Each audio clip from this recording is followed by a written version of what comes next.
Good afternoon, good evening, good morning to you all. My name is Elizabeth Chunhe, or Liz Lee, with United Women in Faith. You are here for our monthly Just Energy for All webinar. We are in actually year 2 now of this webinar series, just finishing year 2 actually, where we've been meeting monthly on issues around just energy for all. How can we engage in the work? What are the issues? And how then, as women of faith and friends, then respond to this call. So this month's webinar is around 100% renewable energy efforts, and this is part 2. Last month, if you haven't tuned in, we have a recording, was focused on 100% renewable energy efforts in Minnesota, in Kentucky, and also what is happening. So we would love to hear more from you and your work, and I'm so excited about today's lineup as well. So one of our campaigns for United Women in Faith is Just Energy for All, Caring for God's Creation. And I serve as the Director of Mobilization and Advocacy. Some of you may have seen me in my most recent role as the Executive for Economic and Environmental Justice and Climate Justice Lead. And I am thrilled that we have a new colleague that I'll be introducing you to in just a little while. And so today will be my last day of hosting and moderating these calls. And it's been such a privilege to be with you all. So if you just joined us, we have a poll that's going on. To get a sense of who is with us. Are you a member of United Women in Faith? What is your jurisdiction, if any, geographical? And have you participated in any of our previous Just Energy for All webinars or training? And lastly, do you know of grassroots or environmental justice organization advancing just energy and climate justice work at your state or local level? So, and if you said yes, or if you know of them, please enter them in the chat as well. A number of you have already finished the poll, and if you're done, in the introductions, please in the chat box, introduce yourself as well, your name, where you're calling from, who are the original indigenous inhabitants of the land where you live, and your affiliation. So I've already introduced my name, my affiliation. I'm calling from the traditional land of the Munsee, Lenape, and Canarsie and Mackinac, which is also now known as Jackson Heights, New York, and my pronouns are she, they. And we have about 57% of you who participated in the poll. So there's a lot more of you who are still finishing. If you're still finishing the poll or wondering why it's not ending, just scroll all the way down as well. Okay. And I think one of our co-hosts may have closed the poll on me, so I don't see the results anymore. And I think the poll just got relaunched. Okay, so please do that while you're doing it. And we'll come back to more of the details. I'll share it in a little bit. But I wanted to go over our sisterhood of race. Even when we're in a webinar, I know that we'll be listening to a lot of different content, and we want to invite you into this spirit, our norms together, that we listen actively with head and heart, that we speak from our own experience, that we're aware of body language, we respect confidentiality, we own our intentions and our impact, we practice sustainability, and we expect unfinished business, both discomfort and joy.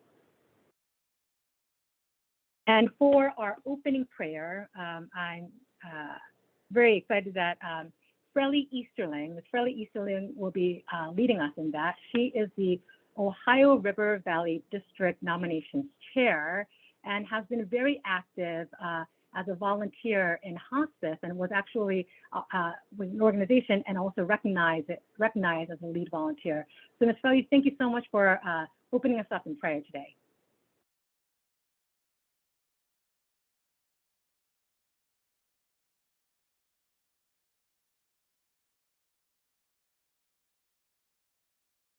Ms. Frelly, can you hear us?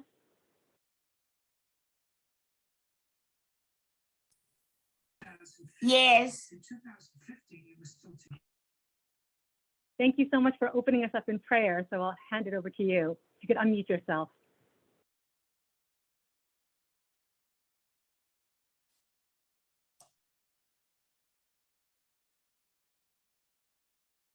Oh, Ms. Frelly, I think you're muted right now. Okay. Can you hear me We now? hear you now. I'm Yeah, we sorry. do. I am so sorry. Not a problem. Good afternoon, Father God. Thank you for the gift of this new day. Bless each person represented here today. We ask for continued wisdom and guidance to strengthen and to make our way purposeful. Deuteronomy 11:12 says, "We are stewards of the earth, and we have a responsibility to care for it." Bless us this day, Father God, as we continue with our awareness for the environment so that we can and will make a difference. In Jesus' name we pray. Amen. Amen. Thank you so much for that prayer. Amen. Our agenda for today. After prayer, we're going to get to know a little bit more from our new EEJO. I'll give some national updates, some grounding and framing, and then we'll hear from Alabama, from resilience to restoration, from Reverend Michael Malcolm, and Kyle Kreider, followed by Carol Fuller is going to be speaking first from Indiana on the context of it only takes one person, and then Ilka Vega and Dominique Chacon will be speaking from the Texas context about intersectional mobilizing at the Texas border. We'll have time for Q&A, and as always, we'll talk about next steps. So, and at the end, we will end with closing prayer by Evelyn Laspaulette with United Women in Faith. So, Ilka, I'm going to invite you to join me in conversation. And some of you may know of Ilka Vega, who is now our new executive for economic and environmental justice. And Ilka has been involved in the work for many years, over a decade of doing intersectional climate justice, racial justice work. She has a BA in sustainable culture and social justice, and finishing an MS in innovation, human development, and sustainability. And you may have seen her as part of the Charter for Racial Justice at the national level, and she's worked on transformative education and resources, and she will actually she's the actual author for the new program book. And so you'll be seeing her and connecting with her regarding the program book with United Women in Faith moving forward as well. So Ilka, welcome. We're so glad you are here. And I just wanted to start off with a question for you. Why is climate justice and just energy for all important for you? First of all, thank you for the warm welcome, and I'm very excited to be joining you again in this new capacity. So excited to see some faces that I've recognized, and then also some new folks that I'll have the pleasure to work with. So I think in terms of the commitment to this work, I think my appreciation grew, or I got to cultivate it from an early age. I grew up in my grandparents' ranch in Mexico, and I think that gave me a bit of an awareness of our interdependence with human and non-human nature creation. And obviously I grew up concerned about environmental degradation and climate change.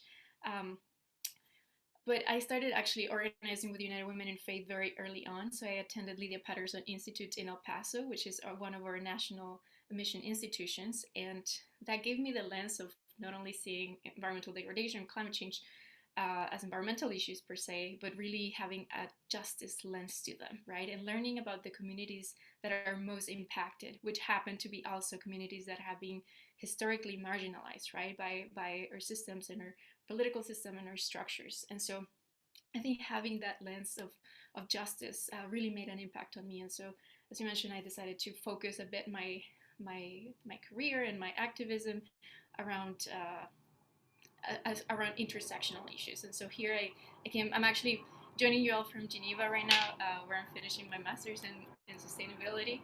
And yeah, I think it really like changed my perspective on a lot of issues. And I also had the opportunity to work when I went back home on migration, and got to work with a lot of families that were coming from Central America, farmers and indigenous peoples that had to abandon their communities because they were not longer able to make a living out of the land, and they were unable to repay their debt because of very intense droughts that have been either caused or exacerbated because of climate change. And so hearing those stories, I think, in building those relationships and seeing how those people are impacted really calls us to make a difference, right? I think it really makes us think that putting those voices at the center of the movement, it's so important for those doing this work.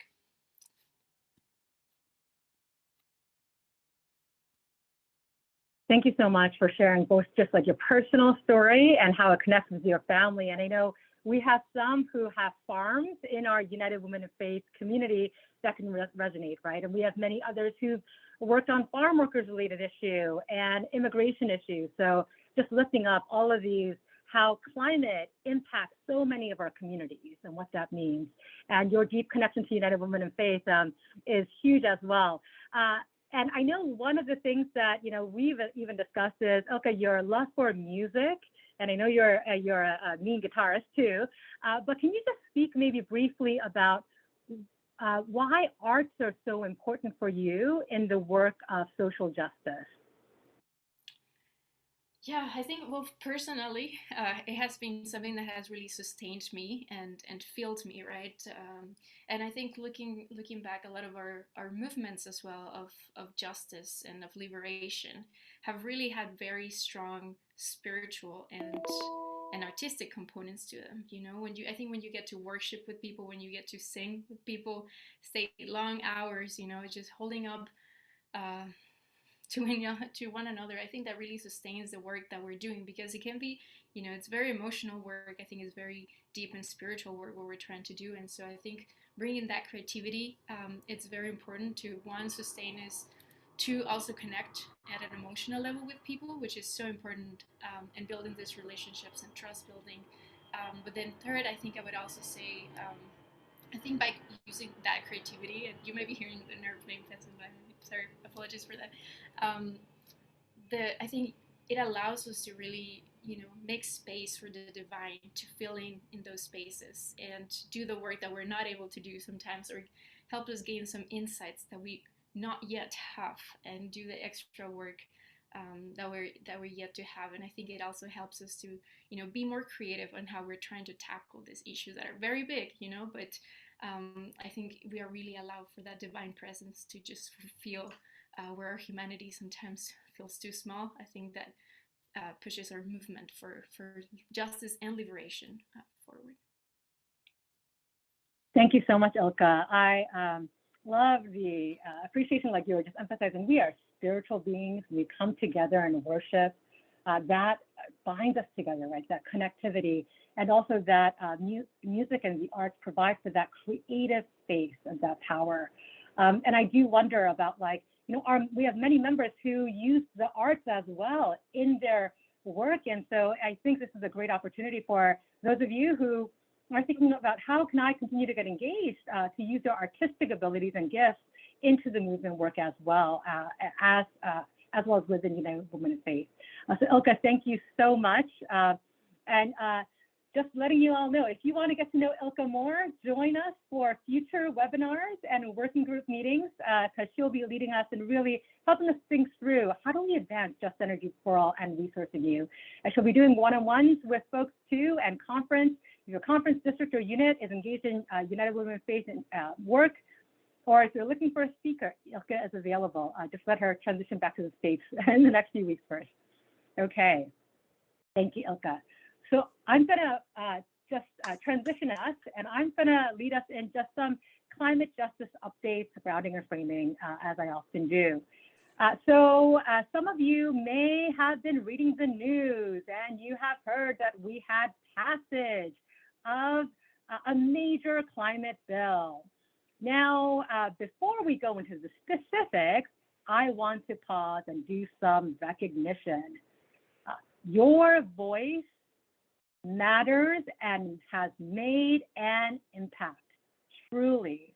United Women in Faith members and friends over the past several years You have taken the time to get educated, to connect with others, to bring others, to organize, to join in solidarity with with many frontline organizations, to make it personal, and to lift your faith voice to contact your House representatives and senators. And you may remember, as you see on the slide, it was just over a year ago, where in last March, April, May, and onward, where we had over 300 United Women in Faith members and friends from more than 40 states. We met with Senate and House members and their staffers in over 100 meetings.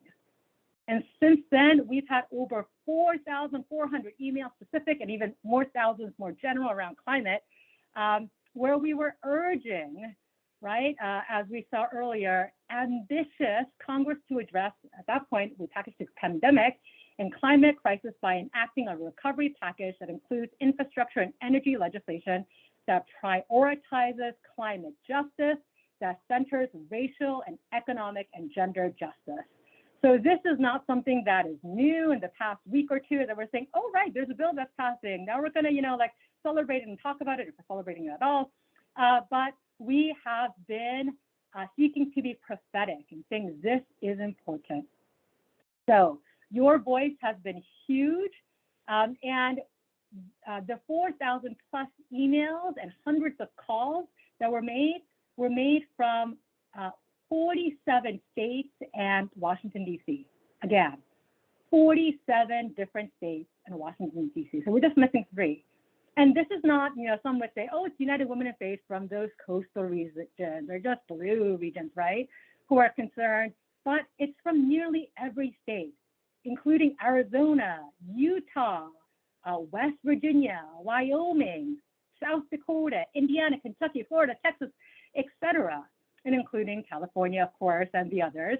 And we've had several key meetings with key states like West Virginia and Arizona multiple times over the past several years.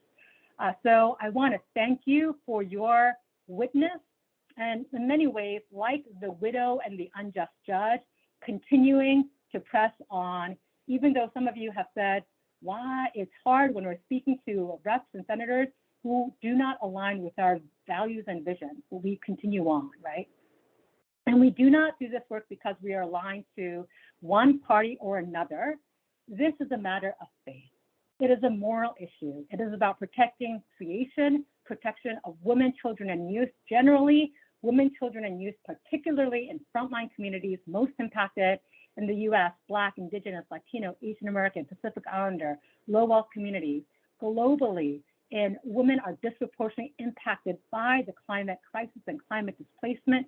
We know in the global South, the women are disproportionately impacted as well. So again, thank you for your prophetic witness. And again, we are not calling for merely climate emission reductions, but climate justice and addressing environmental racism, economic justice, gender justice as well, to look for the future that we need. So where are we today? You saw that, and I saw some of you, your facial responses. President Biden has yesterday signed, after Senate and House passed, the Inflation Reduction Act. It has been touted as a monumental climate bill by some. Some estimate $369 billion for climate and energy programs. It includes consumer energy rebates for consumers, for businesses, for even churches actually, and nonprofits, where we don't pay taxes, but we can actually receive those benefits now for solar panel installation. So there's some good that's in there. And they say $60 billion in environmental justice priorities. But this is not a climate justice bill, as many frontline environmental justice organizations, like the People Justice Council, have noted. This is not a climate justice bill. As I noted earlier, we have been partnering with frontline organizations urging for climate justice. You may know of the Justice 40 commitment by President Biden that 40% of federal funds would be going towards environmental justice communities. Well, $369 $59 billion. 40% of that is surely not 60 billion, first of all. And secondly, there have been studies that have been examining the bill and have noted, if you look at it, it's really 47 billion allocated explicitly towards environmental justice priorities, but environmental justice priorities, even the definition is not clear. And as we have talked about in our meetings with congressional members, that we want to ensure that there is just energy solutions, not problematic, unjust energy technology like nuclear, carbon capture sequestration, storage, biomass, and also appliances that are getting rebates now that are run on fossil fuels. Lease and sale of Gulf of Mexico and also Alaska are part of the deal, as well as the public lands, which are located, many Native American communities are located near. For solar and wind panel development to happen, there must be lease sales of oil and gas first. So there is significant climate investment, but it is at the cost, unfortunately, of EJ communities and creation and perpetuation of sacrifice zones. And I think as women in faith, I know I've been in conversation with some of you and I've received emails from others of you noting that we need to celebrate this bill. And I just want to recognize that, yes, there are good provisions within this bill. There are other bad provisions in here. And so I think it's important for us to recognize that. And I want to just lift up one quote from the co-executive director of Climate Justice Alliance. Legislation that supports measures to address the health of polluted communities on the one hand, while ramping up projects that increase pollution and unsafe practices on the lands of other frontline communities on the other, such as carbon capture and storage, is wrong. Hard-fought measures for environmental justice that support our communities are now being positioned alongside things that harm us, essentially holding us hostage to the needs of the fossil fuel industry. This will only harm us in the future. So again, I'm not saying that there aren't huge provisions, they're significant, but it was a trade-off, right? And so I think as women of faith who are called, and people of faith who are called to prophetic witness, we need to speak the both and. So what does that mean for us today? We will continue to call Congress to increase its ambition and do our U.S. fair share in our climate pollution. We have more to do. We need to press for that and really center environmental justice. These funds are actually going to be allocated to state level.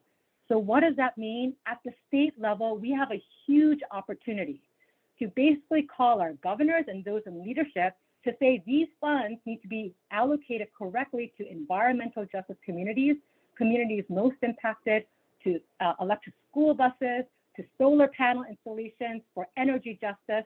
And so that is why for the past last webinar and this webinar, we're focusing on 100% renewable energy at the state level. You are involved at your local level, so find out what's going on and already begin to put pressure on your state level leaders and local leaders as well. And we'll talk about some actions in a little while. And the next thing I want to note is that we have the elections coming up in the fall. So please think about who we're voting for and urge them to make, whoever will be elected, that they prioritize climate justice and environmental justice moving forward, current or those running. We want President Biden to declare a climate emergency as well. So I just wanted to note those things. And Janet said politics. Yes, absolutely.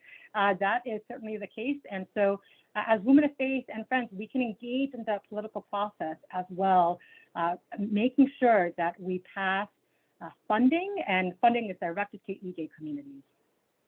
Okay, so without further ado though, I shared some marks, and this is why we're doing our work at the state level. I'm really excited to begin with our lineup of Carol Tiller, who is our Social Action Coordinator at Indiana United Women in Faith Conference. And Carol has been active with United Women in Faith for many years, and she has been organizing, and especially in Indiana, and advocating for climate justice. She's participated in national trainings and has been training many others and is in partnership with many others. And she's also had 30 years of educating at preschool to university level. So Carol, thank you so much for joining us and really grounding us as United Women in Faith. What's happening in Indiana? Carol, over to you. Good afternoon, everyone. This presentation is about one person's story or journal. Since I am an educator, I have strived to be a lifelong learner. I've attended many science conferences and workshops over the years. But it was after I attended the United Methodist Women, at that time as we were known, Just Energy for All, and the United Methodist Church Climate Summit in Nashville, Tennessee, did I make a connection of taking care of the environment as a spiritual response.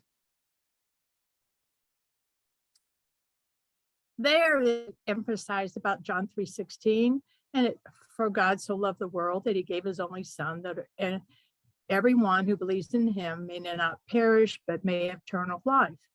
Well, this was the first time that I really emphasized about the word world, now meaning cosmos, the universe.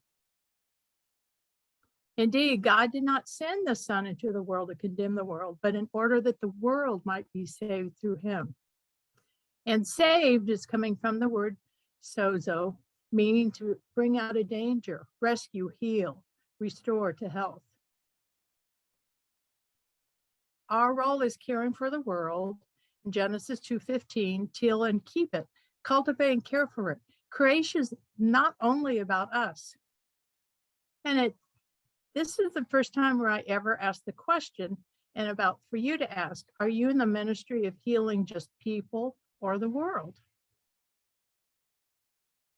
And this is the other time that I learned about that climate change is the greatest threat to humanity. This is showing around the world. Doesn't matter if you're in a rural area or city, we have been affected by climate change. Now, in Indiana, we have had this situation of, we've had the Beyond the Coal campaign. And it was back in 2014, the city council room was overflowed with individuals, and it was flowing out into the hallway. So you had a large volunteer effort in the show of people. It was expected that the city council was going to vote 100% to close the Harding Street coal plant. And less than an hour before it, IPL, or the Indianapolis Power and Light, IPL, which is now AES, announced that it was going to close it on its own, a good public relation from that. And it was going to close the plant by 2 years. So I got to be part of that great celebration there in that room. And so, yes, the Harding Street did burn its last coal at its Indianapolis Harding Street coal plant in February 25th of 2016. We had letters to the mayor then, and how it showed how the city council worked. And so it said, that it was also a very rejoiceful time.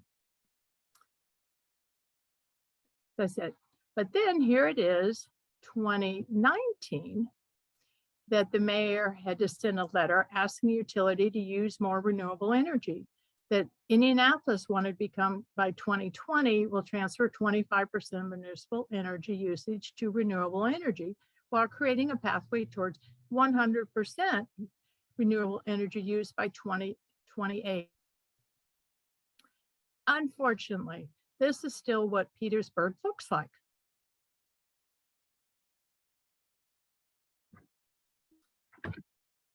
I started working also with Sierra Club, and because I knew that something still needed to be done. They closed the Harding Street plant, but they did nothing about taking care of the contaminants that were seeping in from the coal ash. They did not have a clean closure for that.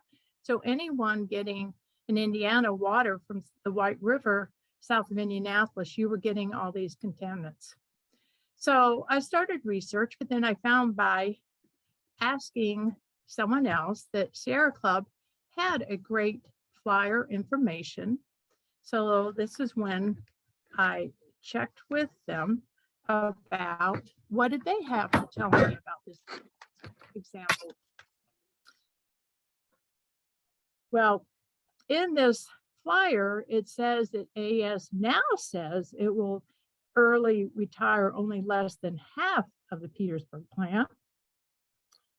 And it plans to continue burning coal there until 2042.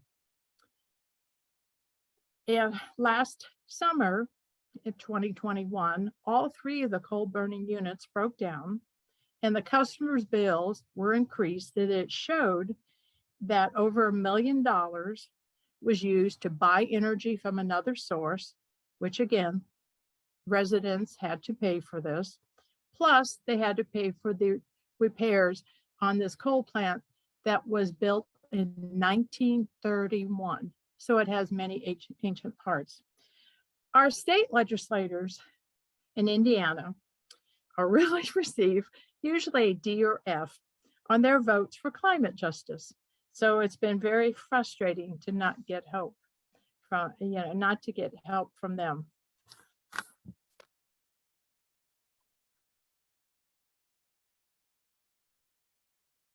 Again, Sierra gave us the details, which confirmed with what I did in my research, or how much toxin was getting into the environment.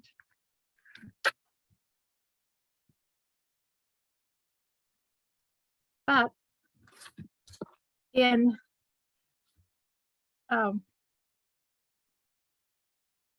Sierra Club had a petition they'd started to the CEOs of the AES about closing the Petersburg plant. Well, since I'm social action coordinator for the entire state of Indiana, I wanted the United Methodist Women to have a petition to learn, so that all 5 of the states, all 5 of the Indiana has this 5 super polluters of the 22 in the entire country. 5 of them are right here in Indianapolis, and 4 of them are in the southwest part of Evansville, which is where the Petersburg plant. So at this particular time, I reached back when doing my research, and Sierra Club again had a great flyer. So this is why I'm telling people to reach out. Like I've reached out to Hoosier Interfaith Power and Light and the Sierra Club, that for their help in getting information out to our residents of Indiana, our United Women in Faith members. And so this flyer shows about out of the 5 utility companies of our pollution, and then how I had discussed about the environment in Southwest Indiana. Do you see how many power plants there are within 30-mile Evansville? So for children there to go out, we are very concerned about our environment for our children, but they go outside to play at recess, and there are the coal plants, contaminants in the air, the smoke.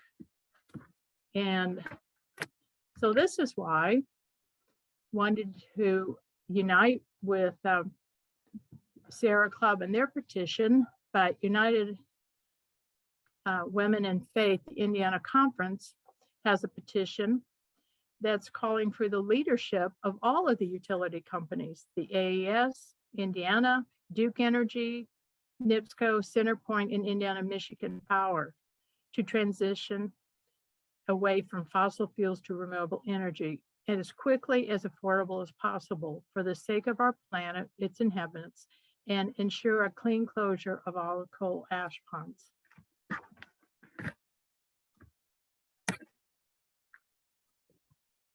This is where we're going. And we also have on the petition about what the United Nations had said, so that to realize that here in Indiana, having 5 of the 22 worst polluters in coal plants, it's something that we need to take care of as soon as possible. And that we're addressing we address the legislators, we're still continuing to call them, still sending letters, but we're broadening to the CEO, since before it had sparked an interest in them to close a plant. We want to continue this pressure. So UWF members would join others and myself on September 7th, we're going to take the petitions to be given to the CEO. Our first office is at the AES office on our Monument Circle in the city of Indianapolis. At first, one can feel overwhelmed with all this and learning about the condition of the state of Indiana. But I wanted you to realize that just as one, you can see that it's a matter of reaching out to others. And you too can be that one person that can learn and motivate others to accomplish something together. In closing, I would like to just surrender climate justice issues into God's hands, because it is also a spiritual issue. Thank you. Thank you so much, Carol. I really appreciate those words and just giving us some grounding in terms of like, wow, they said they're going to close down these plants, and did it happen? No. So just because there's passions, there's claims, it doesn't mean that it's going to commitments. It doesn't mean that it's going to happen. And for integrating the faith component as well into your work and seeing how United Women in Faith can be involved in that very actively. So thank you for doing that work, and thank you to Indiana United Women in Faith in that ongoing work. And we hope that there is significant reduction in air pollution and climate pollution as well. So we're going to go next to Alabama. So we're in Indiana, now we're going to Alabama, and the theme is From Resilience to Restoration. And we have 2 amazing speakers with us. You've actually heard from the Reverend Michael Malcolm in our winter webinar training on Breathe Again. Breathe again is healthcare, healthy air is healthcare, through the Breathe Again Collaborative through U.S. Climate Action Network. Reverend Malcolm is the Executive Director of Alabama Interfaith Power and Light, ordained UCC minister and founder of the People's Justice Council, which focuses on environmental justice. He serves on many key leadership positions within the UCC, USCAN, National Black Environmental Justice Network, and various other tables. And you can read more about his bio on our webpage later on. And he is joined with Kyle Trider, who is the Program and Policy Director for Alabama Interfaith Power and Light and the People's Justice Council, and an adjunct instructor at the University of Montevallo.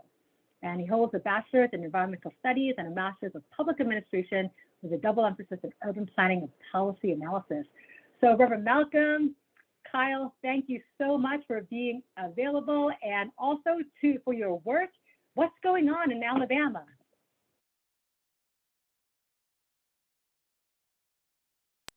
Hey Liz, how you doing?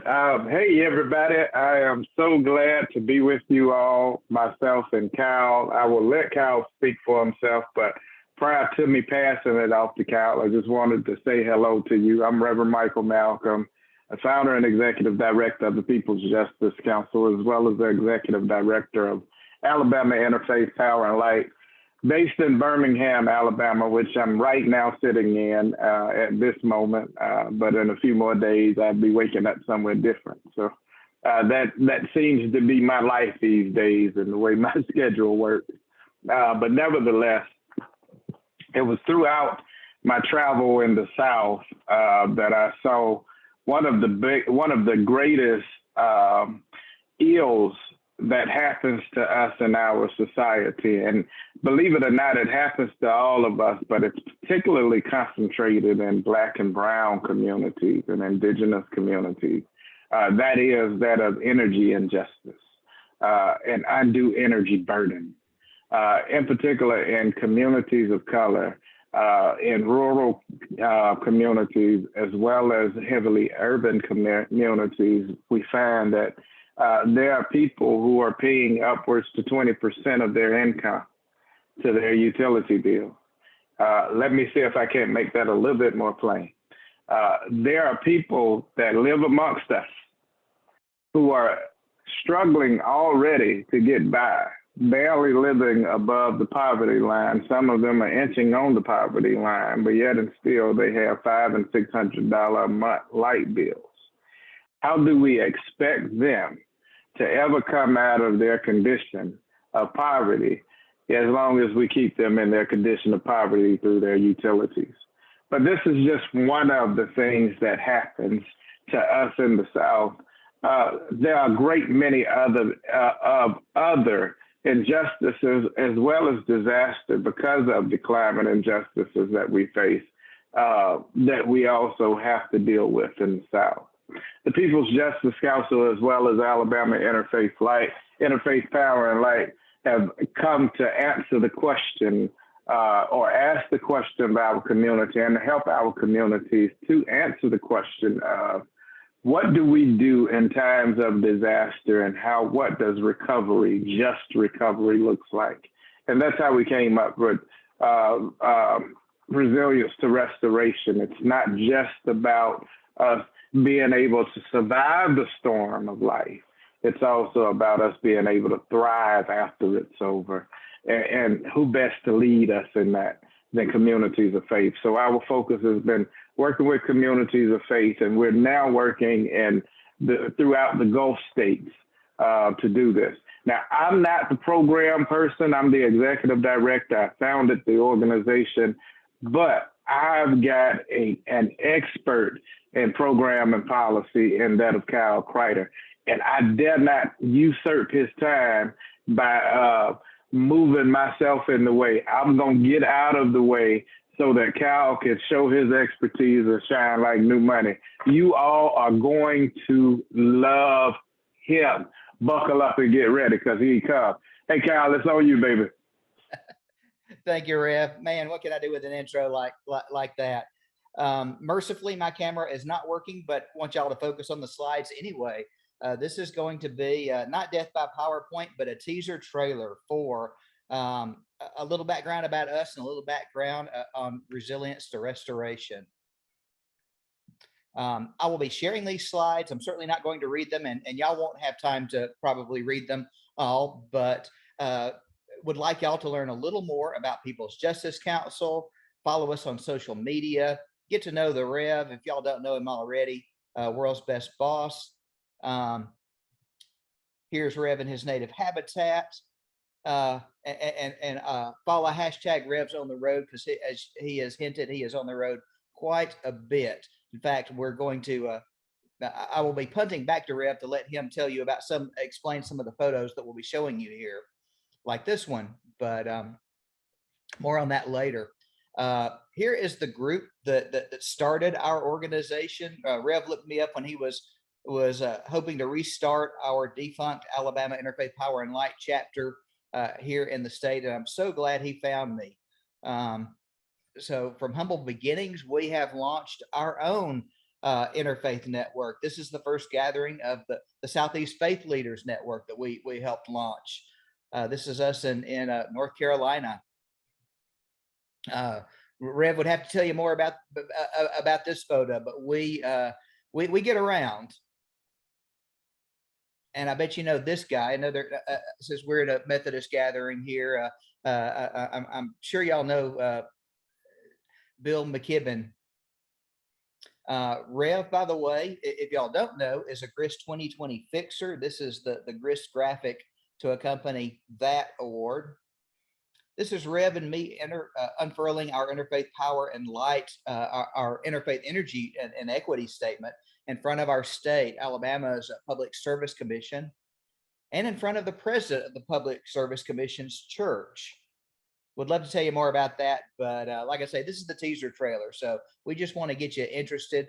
We'll share the slides and be happy to elaborate more on us at the Public Service Commission, more on interfaith power and light, which here in Alabama is not is both a chapter of National IPL and a program of People's Justice Council.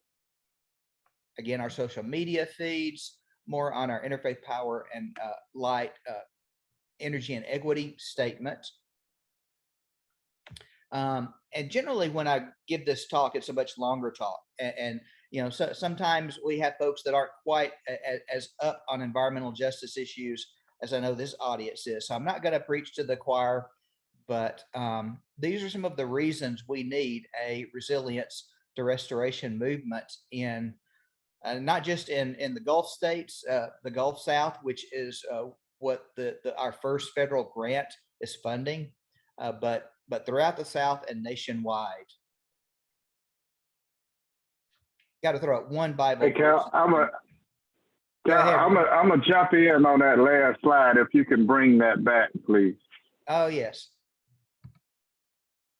So Cal just showed you a list of, and he went through it real quick, but different things that are happening in communities in the South that has called for us to come up with, come to our states and ask them to come up with some resiliency and restoration plans for their communities.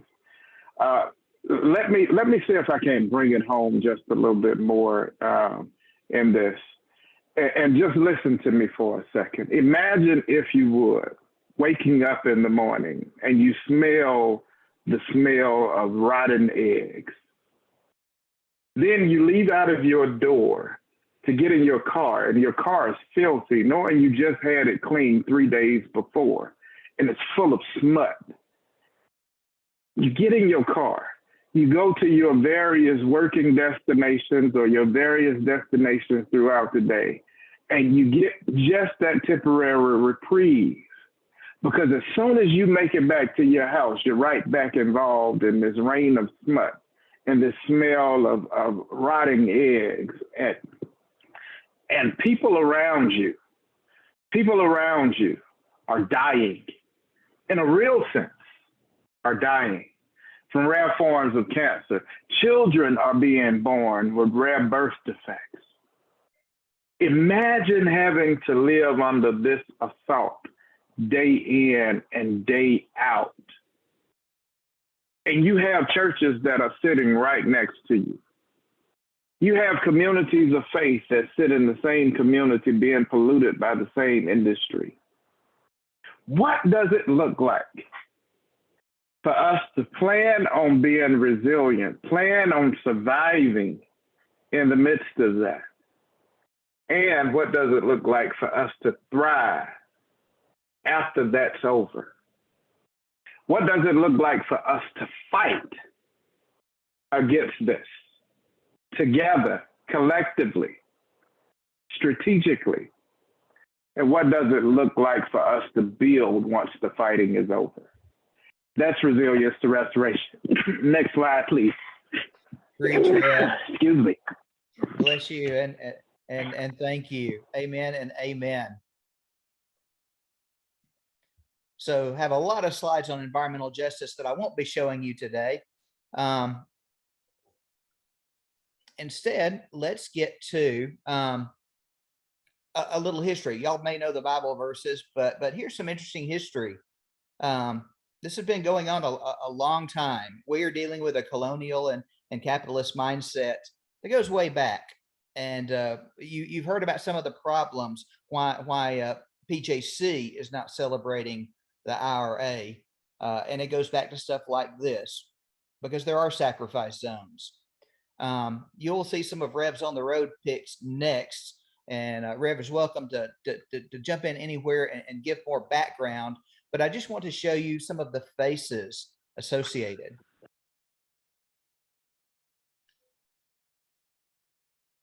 So this is both of these, the following picks were, one was from the Defend Our Sacred, was from the Mountain Valley Pipeline. We went to the Mountain Valley Pipeline to stand with the Mountain Valley Pipeline folks that were defending their land, and we heard stories of people's land basically being taken from them, not without, not with compensation, not with permission, but just being taken from them. Here it is, we're in Minnesota, and as you see, Jane Fonda is there, and we're marching with our beloved folk in Minnesota, marching against the pipeline in Minnesota. And again, we always find ourselves marching against something that's assaulting our community. And right here is when we're in Mississippi, Gloucester, Mississippi. This is a community, y'all, that is a house or a mobile home community. And right behind that community, what these people are taking pictures of is a biomass plant that sits directly on top of this community. Again, day in, day out, all of the noise, all of the pollution. Here we have, we were in Georgia, in Atlanta, and we were getting ready to do some protesting against Southern Company, and we had all hands on deck. So we even had the pooch with us to go ahead and do some protesting as well. And let me tell you, he made some noise. And since he made some noise, I think you ought to be able to make some noise as well. Next slide, please. Again, standing with the Stop the Valley, Mountain Valley Pipeline folks. We were with USCAN with Arm in Arm. We steady work with Arm in Arm. We are dead set in our work with Arm in Arm, and it is a part of our resilience, the restoration plan. We sat back and we trained, but we also affirmed and we uplifted those who were struggling and hurting. And let me pause right here. Don't go any further on the slides just yet. Let me pause right here and say that while it is good that we celebrate our hard work around the IRA, that's a wonderful thing. And it is a floor, definitely not a ceiling, but it is a starting place for us. There are a great many things that have hurt us, and some of the fights that we've had, and even some of the pictures that I've shown you and people that we fought with, we still have to fight with those people because they were left out of the deal of this IRA. And so while we want to celebrate the good work that we do, we must be mindful of the hurt that it also causes and those who are hurting as well, such as our people who honor the earth folk, fighting against the Stop Line 3 and Stop Mountain Valley Pipeline and the other various industries that are hurting us. Even when we look in Gloucester, Mississippi, their suffering won't be over. Therefore, we got to plan for that. You can go to the next slide, Cal, and I'll let you pick back up from there. At the end of the day, y'all, we want to lift our fist in the air, wave them around like we just don't care, because we won, and we can do that together. Next slide, please. Love it, Rev. So we were asked to talk about some potential good news. What is this from resilience to restoration? Well, it's our first federal grant. We're kind of pumped about it, but more importantly, it is a way of re-envisioning the work that we are all doing. Resilience is a good word, but like so many of our words these days in our movement, it comes with some baggage. And frontline folk are tired, quite frankly, tired of being told, we're here to help you become more resilient. That's like saying, we're here to help you roll with the punches. No, frontline folk don't need to be taught how to roll with the punches. We need to stop pummeling our frontline people. That is resilience to restoration. And again, this is the teaser trailer. Won't have time to read or go through the slides, but it's an 18-month grant. There's 3 components, and all of the components deal with what's coming down the pipe. Here is the how sea level rise is going to displace folks and migration patterns. So there's 3 components to the grant: a national resource hub, state hubs, again, Gulf State oriented. That it's a Gulf State oriented grant from the National Academies of Science, Engineering, and Medicine. But we want to take it beyond just the Gulf states, although we're starting there. State hubs in each Gulf state. But what we are really talking about in terms of a restoration plan is we are Rev has funded at 2/3 of his time, me at half my time, to meet with frontline folks, houses of faith in frontline communities in particular, but we'll work with any individual organization that wants to work with us on this. We want to create local restoration plans that have at least 3 components. One, of course, is ecological. We want to plant trees. We want to restore waterways. We want to regrow reefs. One is economical or social, as we think about it, but it's anything that has resources and dollar signs attached to it. This is things like we have churches that houses of faith that have land and local power. Why not form local community land, house of faith-based community land trusts, form worker-owned co-ops to keep money in the community where it belongs. And of course, ecumenical. We are dealing with a toxic theology that is fueling a lot of this destruction and a colonial and quite frankly, racist mindset that is embodied in a lot of the IRA, a lot of the problems with the IRA.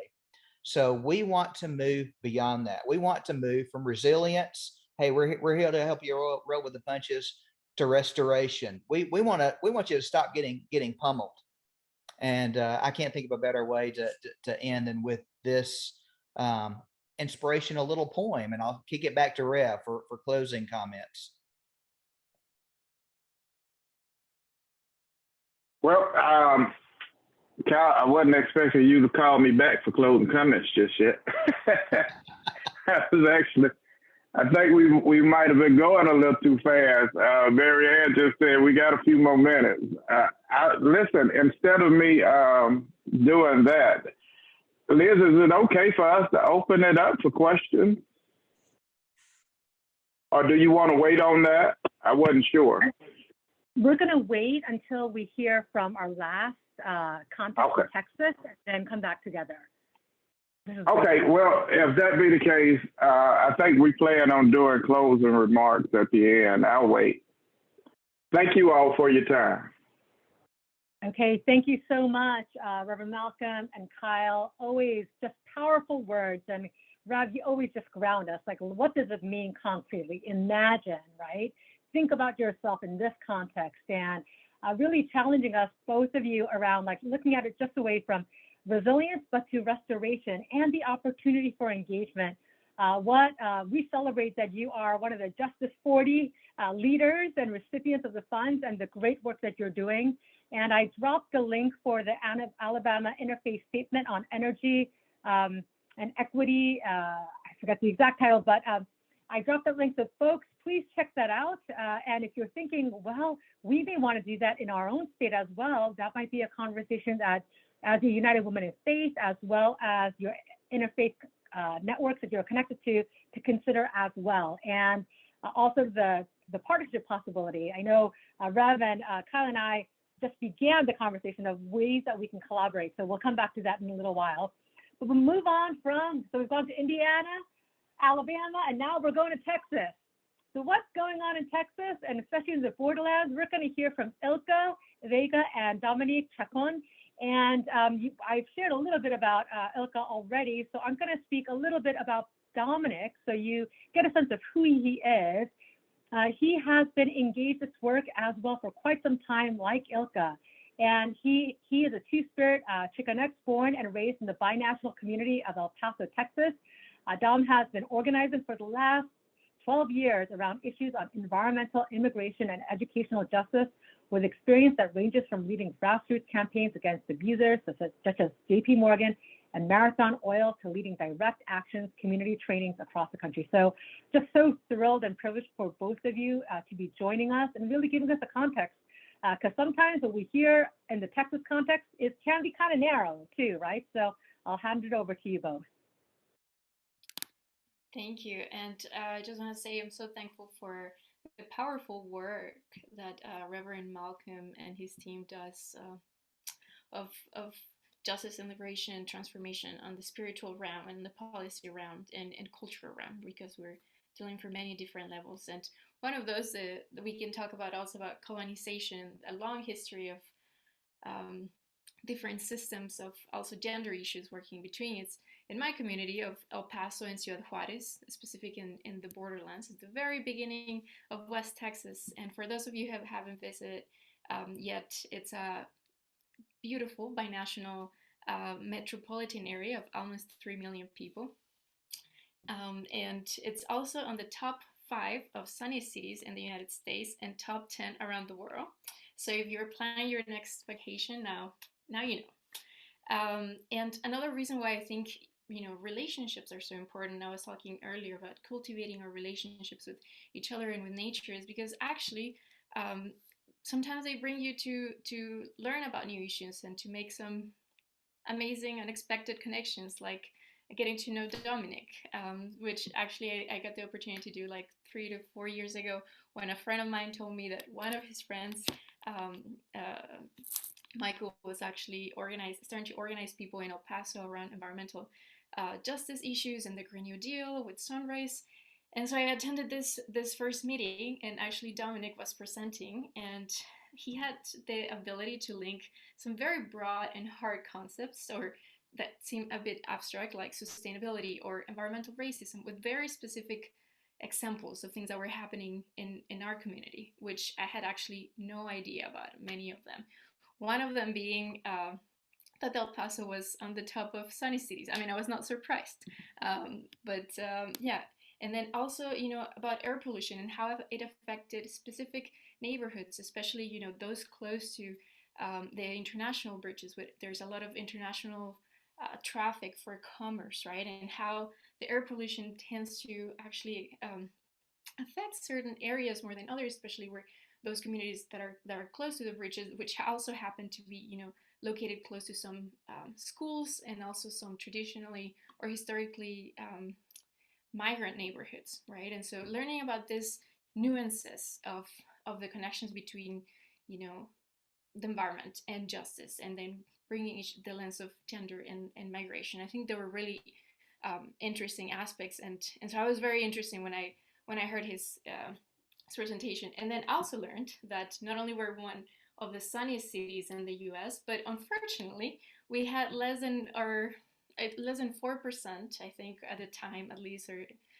or so. It was extremely low percentage of our electricity coming from renewable energies, much less solar energy. And so that was very shocking, right? Thinking of, oh wow, we're one of the sunniest cities in the world, and yet so little of our infrastructure is actually prepared to give us renewable energy that could really benefit our communities, right?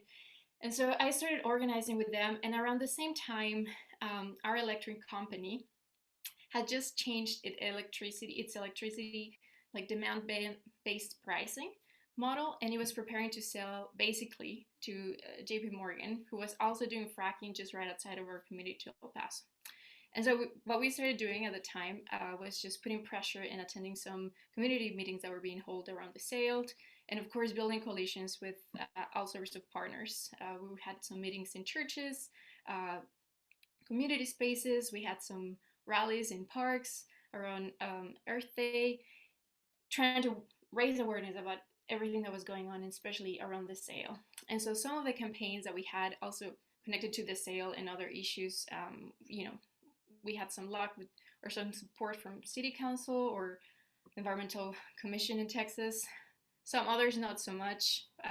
It was always a challenge, but I think one of the biggest successes, and for me one of the biggest learning outcomes from organizing in El Paso was one, informing myself about many issues that I didn't know were going on in my community, but then also informing and engaging other people that sometimes didn't have time to learn or engage as much, or that unfortunately felt apolitical because of everything that has been going on, right? Sometimes we just rather not bother about the politics going on because it seems like whatever we do is not changing the system. Whatever we do, it doesn't matter. A lot of folks have that feeling, and unfortunately it's a big feeling that we have to also confront when we're doing organizing work, right? And then second, also, we got to create a group of very diverse and intergenerational folks. So we were, just like Carol was mentioning, we also get to work with the Sierra Club and many church groups and folks that, you know, were coming from very different angles and perspectives, where we were basically being motivated out of the love of our communities, right? Sometimes we didn't have all the answers, but we knew that we loved our communities, and that's why we were mobilizing. And so I think that was an important start point for us in coming together. And so our group was intergenerational.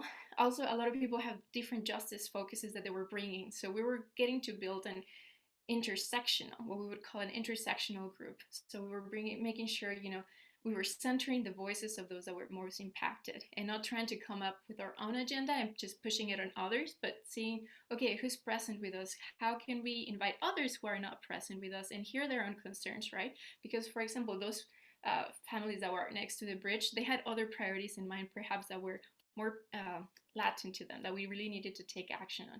And so we started building this coalition of amazing folks, just very committed to environmental justice.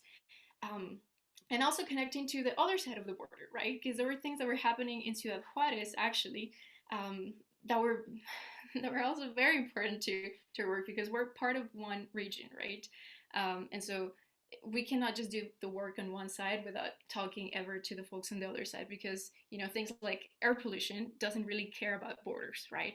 And so because the environment doesn't really care about man-made borders, shouldn't be our willingness to support efforts of justice, right? And so in the work of coalition building, we really need to be constantly thinking about, who am I not yet engaging with that I can invite, right? And how can I support other efforts of people that are doing across the board, and try to bridge our efforts. Perhaps they don't have the same focus at the time that we're dealing with, but building this movement, it's important that we bring diverse perspectives.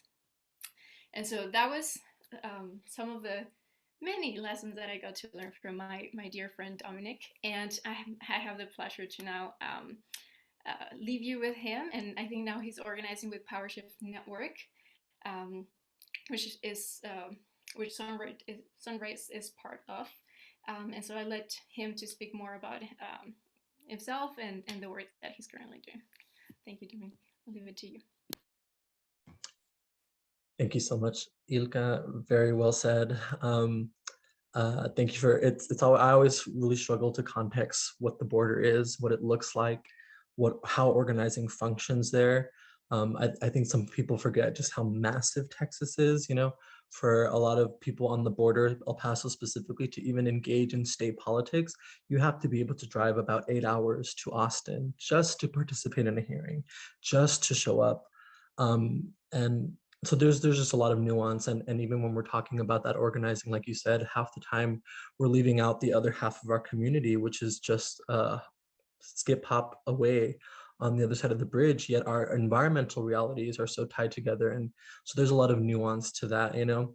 One of the things I use to kind of context the border is to say that you can sit in the library at the University of Texas at El Paso, this building that represents knowledge and opportunity and wisdom and growth. And you can look out the window and you can see across the bridge, see across the river, and you can see one of the poorest neighborhoods in Juarez, Ciudad Juarez. And you are just forced to confront the stark reality. You're forced to grapple with your role in sort of changing this. And I'm so grateful to be here and sort of under this context of talking about these things with a spiritual lens and grounding ourselves in that humanity, because the presentation I'm about to give you all is going to be the same story that Ilka talked about, which is this energy issue. But I want us to sort of like use our imagination and pretend we're all El Pasoans. I know it might be hard. Pretend we're all also part of the Sunrise movement. So we're young organizers. We're lit on fire. We're ready to sort of jump in. We're new to organizing, but we know that something is wrong and we're trying to do something. And I want us to kind of take on that sort of mentality, and also throughout the presentation, ask ourselves what kind of spiritual lessons are incorporated in this organizing too, because there's a lot. And I want us to think about how these spiritual lessons are really big spiritual lessons for such young people to be taking on as organizers, on top of all the other things that they're dealing with, you know? And so I'm hoping that us walking through this kind of story and just seeing how ridiculous it is can help like Ilka said, build that intergenerational organizing mindset, because that was really key in us even being able to have any momentum. So with that being said, I'm just gonna go ahead and share my screen real quick. I made this little presentation to kind of help walk us through. Can everybody see it? Yeah, awesome.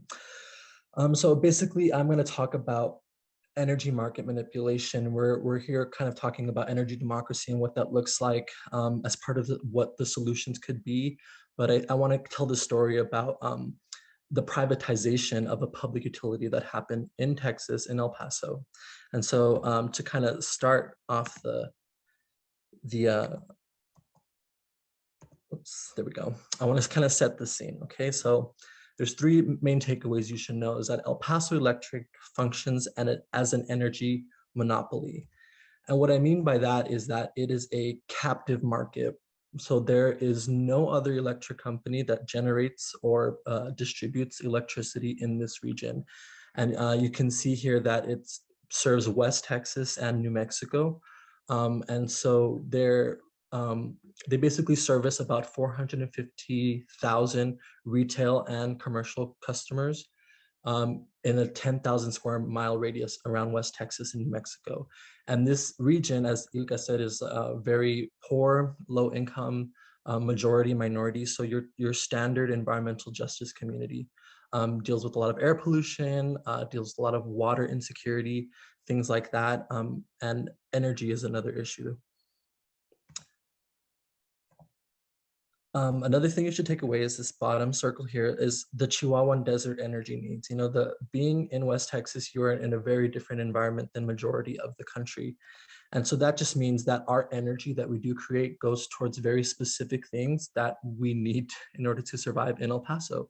Most of it, you know, goes towards cooling, not just housing, but, you know, public schools, hospitals, things like that.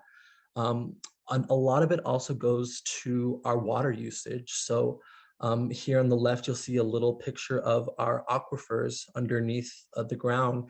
And that's where El Paso's and most of the region's drinking water comes from, is these really deep wells. And part of the water is very, very salty. So it's required to have a desalinization plant, which uses a lot of energy to do what's called reverse osmosis, to basically remove the salt out of the water and make it drinkable. So that's another huge component of where our energy goes to already. And then it also goes toward fracking and natural gas, but I'll touch on that a little bit later. But you should just know that you know, water is so precious there, and that's one of the things to set the scene. The other thing then that just happened in El Paso is you just heard that your 100-year plus publicly traded company that's been there for so many years is all of a sudden going to be sold towards a private equity firm.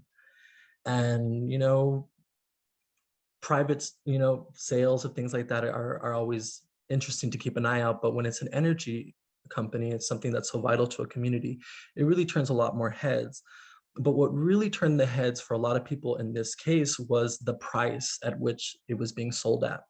IIF, which was the name of the private equity firm, was willing to pay $4.3 billion for an electric company that was only worth $2.7 million.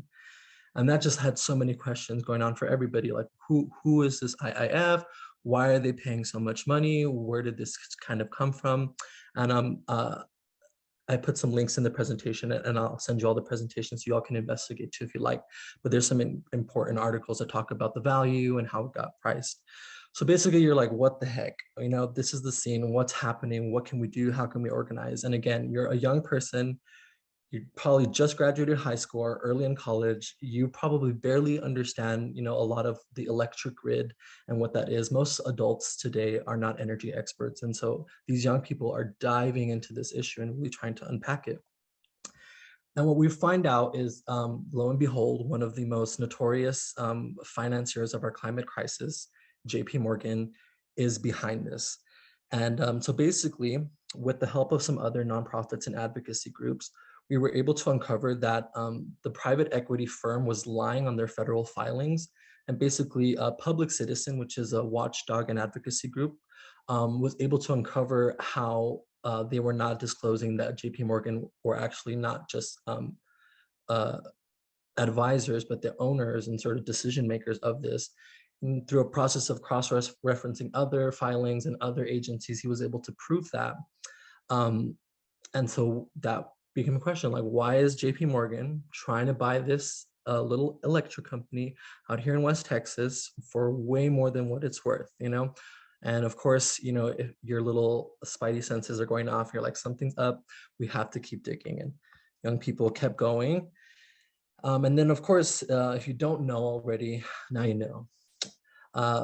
JP Morgan has a history of so many fines, more than $35 billion in fines and counting, that they've had to pay for illegal and unethical schemes that they did in housing markets and banking, investment, and even in energy market schemes before this one. The most recent one that they had was in September of 2020. JP Morgan was found guilty of manipulating precious metal and treasury markets, and they had to pay a record 920 million fine to the commodity futures trading. And this article breaks that down, but at the end of the day, that 920 million that they had to pay up did not even meet how much profits they made from that scheme. Big surprise, right? But really specifically to the electric utility market, they in 2012 were required to pay another huge fine of 410 millions to the SEC, this time for manipulating markets in California and Michigan. And as a result of this fine, it was actually originally supposed to be closer to $1 billion, like more than double. But then the SEC chair changed, and they decided, and part of that $1 billion, they were also never to enter the energy market again. But a new SEC chair got in there and was able to get another sweetheart deal, which again is the tale as old as time, unfortunately. And there's some more articles that I would link to for that. So of course, if you're young, you're probably extra mad at this point. You're like, what's going on? Why are these people who are obviously repeat offenders entering this market? And you know, what kind of market manipulation do we think might happen with this purchase? You know, where are the chips and the pieces already laying, and can we sort of uncover that? And we kind of were able to do so. Oh no, one of my pictures didn't show up, but okay. But basically, so here on the left side, where this another empty one, it's supposed to be a picture of a natural gas facility. And basically, El Paso Electric is the sole provider of electricity out in West Texas and New Mexico. So they are the sole providers of electricity for fracking. And El Paso Electric, through JP Morgan and all that, are in the process currently right now of building a brand new natural gas facility that is going to then take that gas that they're using electricity to drill up to produce the electricity that is then going to be sold right back to JP Morgan and the fracking industry. And so we were able to uncover some of the finances that JP Morgan has in the Permian Basin and in fracking. And so we're really able to sort of articulate, hey, this scheme and this arena for market manipulation is there. And we made presentations to city council. We went to our congressperson. We went, took on a lot of public campaigns, and Sunrise at the moment was doing a lot of work, and that really helped us get a lot of recognition. But really what ended up happening was that we were always told to work within the state agencies. That is where you can file your grievances. That is where, you know, if you present this information, things are going to happen. But what we just found is what we called accountability hot potato. You know, every agency wants to throw the accountability to another agency, right? So the federal level wants to throw it to the states want to throw it to the locals just throw it right back up. And I want to kind of present to you some of the arguments we got from them, or what victories and things we were able to get. With the Federal Energy Regulatory Commission, which is the FERC, they oversee all these big energy purchases, and they're supposed to be sort of providing oversight. And we were able to lobby Bernie Sanders, Jeff Merkley, and Ed Markey to help us force an evidentiary hearing to show that they had lied on their application, and that they would need to sort of like do better, basically, and also expose their sort of potential for more illegal activities. But of course, FERC just passed the hot potato. Even when they did acknowledge that they were caught and they lied, they just have them resubmit their application, and then everything moved on as normal. So they passed the hot potato to the state agencies. And since El Paso Electric Services, New Mexico and Texas, there was 2 agencies we had to work through. In New Mexico, they kind of took on the idea that, well, in 2045, they have a commitment to already be carbon free. So in the state of New Mexico, they already have plans to invest in renewable energies and to get themselves more energy independent away from El Paso Electric. So their response was, well, we're already leaving. We're not going to intervene with your all's purchase and approve it as need be. And in the Texas agency, as you can imagine, just look at the recent rolling blackouts and all the other grid failures. They really have a disposition where they don't want to get involved. And it's all about wherever capitalism says is the logical choice and where the money is to be made, then that's the rule. But there was actually a specific case that the Texas agency oversaw. In 2007, they sold another large public utility company to a private equity firm. And 7 years later, it went bankrupt and they had a whole energy crisis out in East Texas. Here's a link to that at the bottom here. And so basically, but in that situation, thankfully, there were other energy businesses and companies out there that could supplement when that company went bankrupt. If that happens to El Paso Electric, we really don't have another alternative in place. And then the last one, of course, was El Paso City Council, and they had particular power of the franchise agreement. They provide the pathways for the electric poles and the tools and equipment, and they work to provide the land and even the name of El Paso. And El Paso El Paso City Council had particular power to buy and start that democratizing of energy process. In the franchise agreement, there was a clause that said if the El Paso Electric wants to sell their company, the city has first dibs and can make the first bid and can sort of control that process. It was really clear as these young people were organizing, we presented all this information and we did all the research. It was very clear that everybody was willing to relinquish their power. And this wasn't an issue of how do we convince people to see the truth and act and understand it. It was more of an issue of getting them to act on it, have the political courage and have that the will to fight for the future and energy democracy.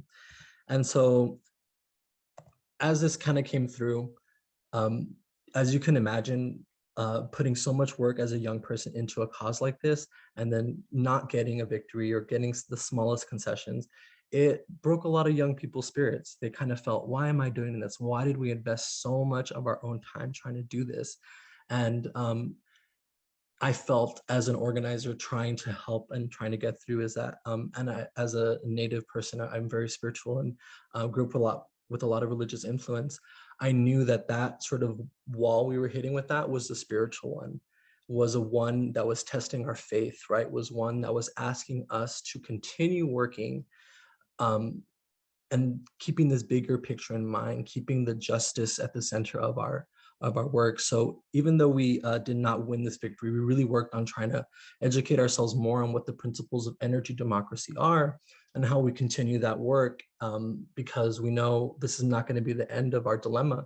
We're going to have to continue to build power. And so, we've really just been energized in that way and trying to learn more about what it means to build decentralized power, what it means to democratize municipal power, how to form a just transition. One of the concessions we were able to get was in the sale, they basically were trying to move the headquarters of El Paso Electric, which has been here in El Paso for so long and has provided so much economic stability for a lot of people who work there. They wanted to move that headquarters within 2 years. And so we were really able to fight tooth and nail to get them to commit to leaving that headquarters there permanently. And in that process, we were really talking to the unions and the electrical workers, right? We're saying, hey, we're here fighting for you. We're here fighting to keep your jobs here. How can we work together to build this just transition? And it's hard conversations for young people to feel that they have a seat at that table and to really advocate. But we've really been trying to work on that. And then also creating energy commons, right? Like cooling centers, places where we can all store, public access to foods without, and trying to minimize our demand for energy. And then also just energy equity. Like Ilka said, and I want to acknowledge this in this whole presentation, we haven't even talked about the other side of the border who also deals with all these energy issues, who also deals with all the pollution from our energy manufacturing. So really focusing on how do we build that equity across the border. And then the last source I have here is just a little essay that I wrote on the issue if you wanted to kind of see the timeline a little bit more and dive into it. And there's also sources in there. But yeah, and I just wanted to sort of end on that starting idea. Imagine if you're a young person, how would you feel? A lot of this felt like an uphill battle, but also shout out to our elders and our people who have done this work for so long and were able to help us understand it as young people and build our expertise. And how can we as spiritual people help young people understand that lesson, because that's a big lesson. Lots of adults haven't learned that lesson, and it's a big ask to have young people to do that so quickly. So I always think of how can we as spiritual organizers pave a path for that, when there's cases like this that are around. But other than that, thank you all so much. And that concludes my presentation.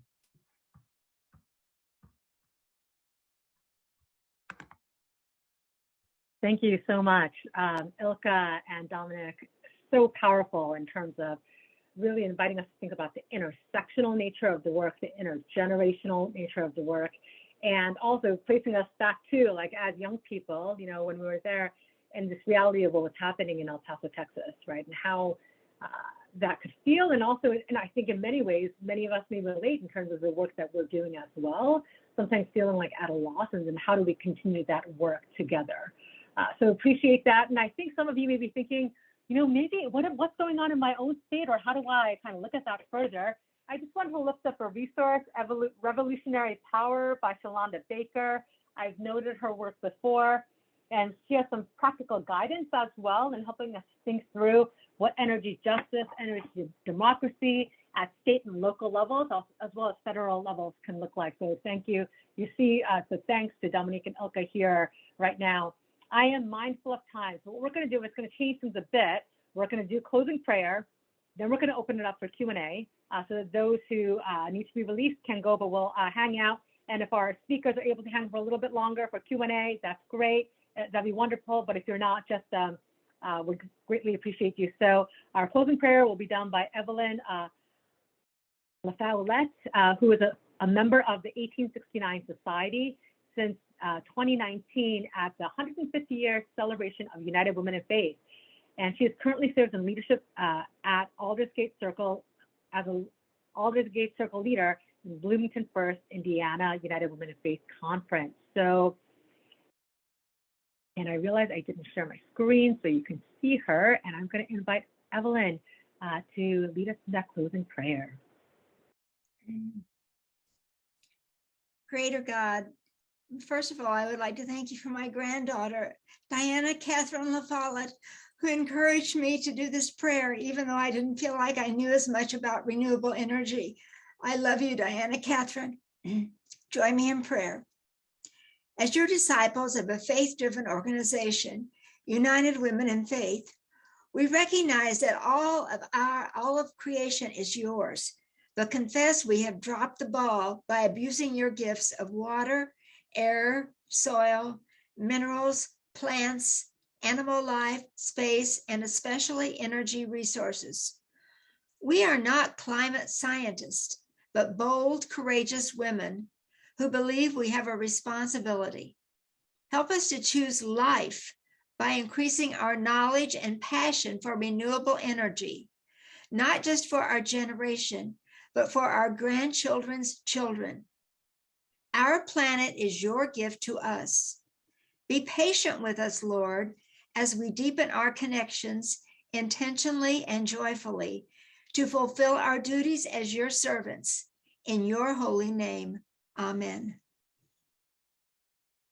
Amen. Thank you so much for that. And as we come to a close, thank you for that beautiful prayer and for your wonderful granddaughter who is a PhD in solar panel installation. What a gift who's doing that across generations. Thank you for that, Ms. Evelyn. Beautiful prayer. I'm going to invite our speakers to be spotlighted. So we just have time for a little discussion. I know there's been a variety of questions. And just want to remind everyone, for those who are wondering if you're not getting any updates from us as we begin spotlighting them, make sure you're getting our emails. Check your junk folder. We've used a new email system. So make sure you remove us from your junk, mark it not junk or spam, and add us to your contact list. And that should make it easier. And I think most of us are there right now. Okay, so I just also want to note that we have ongoing actions through the Breathe Again Healthy Air is Healthcare Collaborative that Rev and People's Justice Council are a part of. And just letting you know, we are revising those postcards with latest data after the passage of the Inflation Reduction Act.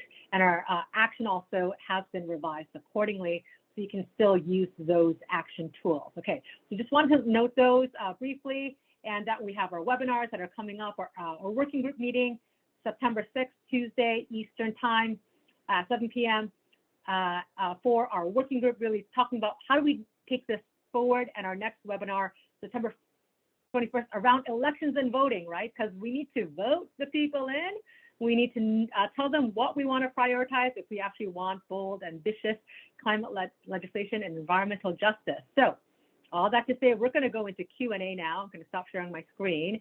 And there were a number of questions, but I want to start this off first. So you are all in states that are not really typically known for like bold climate action. And if anything, people are like, oh, we're going to skip those states, like, some green groups and stuff, some groups just focus on other issues. How do you sustain your work in doing the work? And how do you invite others who are in similar places, in similar states or locations where there seems to be very little interest? So we'll start with that. And anyone can jump in. Liz, I'm going to have to jump, so I'll jump on that real quick. Yes. How do we sustain our work? We just have to do it. I don't know how to answer that outside of the need. We need to be actively involved because there's not a lot of attention, because there's not a lot of people that are actively involved. We absolutely feel the need to be involved in the way that we are. And we connect with those others that feel the same way. We don't compete with anyone. We collaborate with all. And so we're looking to bring others in, such as United Methodist Women or United Women of Faith, excuse me. Listen, I know. United Women of Faith. I know. But such as United Women of Faith. So, it's really about finding those who are also in need and let us work together. That's the best I can answer for that. And I apologize, y'all. I've got to go. I've got a deadline on a project that I'm supposed to have done 2 hours ago. But you all were so important that I had to take this. Love you all, and thank you so very much for being with me. Thank you so much, Beth. Thank you. Anyone else want to share? And I'm mindful that we are near the time. Carol, I think you unmuted. Yes, I did. I just want to say, I think it's a matter of educating people. Any conversation you have or reaching out, and just like when I would say to people, is it just that Southwest Indiana has 7 coal burning plants and 4 of them super polluters, specifically Petersburg, that only closed 2 of the 5 units, just so Indianapolis can have air conditioning. So, and has anyone developed jobs for the coal workers? So that is a matter of our urging individuals to do something about this injustice. And you may feel you're only one person, but do reach out. There are organizations, Google things, contact, yes, definitely through United Women in Faith. And you will find others are an inspiration, spiritual to unite with you and work for climate justice. Thanks, Carol. I'd like to jump in and just, yeah, I think one thing, I just spent a better part of the year and a half in New England, which is very different from El Paso. And a thing I felt I had to keep reiterating was that Texas and all these really conservative states aren't necessarily always conservative states. Sometimes they are just oppressed states, you know, gerrymandering is real, and all these sorts of political oppression tactics are very real. And so I think people in these spaces understand that to an extent, but from a spiritual point, I feel like galvanizing, organizing from the grass up requires what I believe to be a lot of liberation theology, basically, and really outlining to these communities that are marginalized and oppressed that they are worth it. They are worth better. Better is possible. And when we love each other in a radical way, we actually are helping each other and we're sort of spiritually elevating. And so I find that that's a good motivating tool to get people to at least engage. And then, like the other people have said, you know, you really have to lay out the information and show them that we are not each other's enemies and that we actually have a lot to gain when we work together. Thank you. Ilka, would you like to go? Yes, yeah, I'm still meditating on that, but I'm just very, very inspired by all the work that you know, Dominic is doing, Reverend Malcolm is doing, Kyle is doing, and Carol is doing in her testimony. I think I'm very inspired by the work that is happening. I think a lot of folks in the call are feeling the same way, and then I think I'm very excited to do more work together. I think do consider us available for opportunities to reach out and continue collaborating, because as Carol said, it starts with one, but what we want to do is really build a movement, right? And so do reach out, and I make myself available. I'll write my information in the chat later on. If you're looking for opportunities, if you want to know what it looks like in your state, there's definitely spaces, and we'll be having some working groups as well, so where we can like tackle those issues better and continue those conversations moving forward. So that just have very detailed, very great information from Dominic, seeing how like all the steps we took and that the process like that, we can also learn from what other folks are doing and kind of try to do that ourselves and learn about their own processes that we have in our states and our communities. So looking forward to doing more work together.